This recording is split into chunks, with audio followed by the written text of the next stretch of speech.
Et bonjour à toutes et bonjour à tous et bienvenue sur la chaîne du Studio Agathe. Je suis Fred, je suis en compagnie de Frédéric Meurin. Salut à toi. Salut tout le monde. Et dans cette dernière vidéo, on va s'intéresser aux différentes phases qu'il y a dans Torchbearer, puisqu'elles sont au nombre de 3, si je dis pas de bêtises. Tu dis pas Et de bêtises. on va en parler un petit peu. Donc, est-ce que tu pourrais déjà nous parler de la phase d'aventure, s'il te plaît?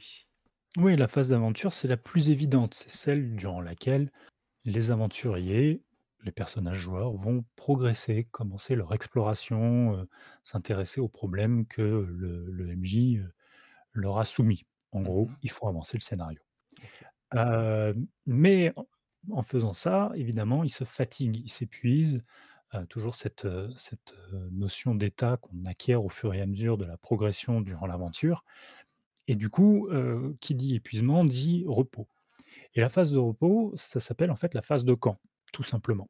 C'est un moment où, on est un peu au calme, on n'est pas en train de se battre, on a réussi à semer les poursuivants, on est un peu tranquille et on a trouvé un coin un peu calme dans lequel on peut commencer éventuellement à faire un feu, à faire à manger Hmm. et à récupérer.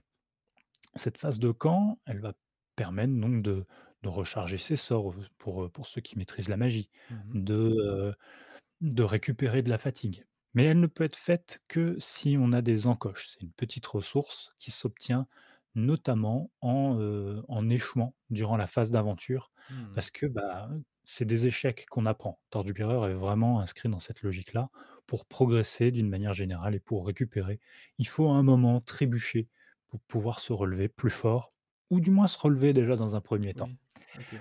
La phase d'aventure, donc elle s'interrompt, il y a une parenthèse durant la phase d'aventure qui s'appelle la phase de camp et puis la phase d'aventure reprend quand, tout le monde est, on va pas dire frais et dispo parce que ça n'arrivera pas tout de suite, mais Hmm. un peu ragaillardi et que les âmes bien trempées, décident d'en découdre à nouveau. D'accord, donc Et c'était la phase puis d'aventure. Là, on a vu la phase de camp et il y a la ouais, dernière, c'est la phase de ville, hein, c'est ça? la phase de ville, ouais, qui est Mmh. une phase un peu hors jeu, qui est pas une phase de roleplay à proprement OK. parler, mais qui va être celle où, les aventuriers retournent en ville avec leurs plus ou moins gros trésors Mmh. et durant lequel ils peuvent, écouler, les bijoux qu'ils ont récupérés, racheter des nouvelles armes, se rééquiper un petit peu.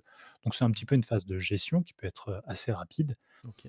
mais qui va être intéressante parce qu'elle va permettre de construire le monde et donc vous allez avoir, des événements qui se passent en ville, qui vont vous coûter de l'argent aussi parce qu'il va falloir se loger, il va falloir se nourrir donc une part de du trésor que vous avez récupéré va être, consommée en frais de fonctionnement, on peut dire Mmh. et puis vous allez aussi commencer à vous tisser des alliances et des ennemis qui Mmh. vont commencer à faire vivre le monde et et même dans les règles avancées, il y a la possibilité de construire une base, voire d'avoir des villes où il se passe vraiment beaucoup de choses, D'accord. parce que, à force de déposer vos trésors, vous allez peut-être changer l'économie de la ville. Mmh. Donc c'est une phase qui, au début, est juste une parenthèse de: «Bon, voilà, c'est l'épilogue, qu'est-ce qui se passe? Combien il vous reste, avant de repartir à l'aventure?» Puis au fur et à mesure que vos personnages vont devenir de plus en plus riches, de plus en plus connus, cette phase de ville va prendre de l'importance et le monde va vivre véritablement au-delà de: «On est des simples aventuriers, on gratte des tombes et tout». Non, là, vous allez commencer à compter dans le monde que vous avez créé. D'accord, impeccable. Donc phase d'aventure, phase de camp et phase de ville, voilà. Tout à fait. Merci beaucoup Fred et on va se quitter là. On vous souhaite, à toutes et à tous, une bonne journée et puis à bientôt sur, Ulule. À Voilà. bientôt. Ciao tout le monde.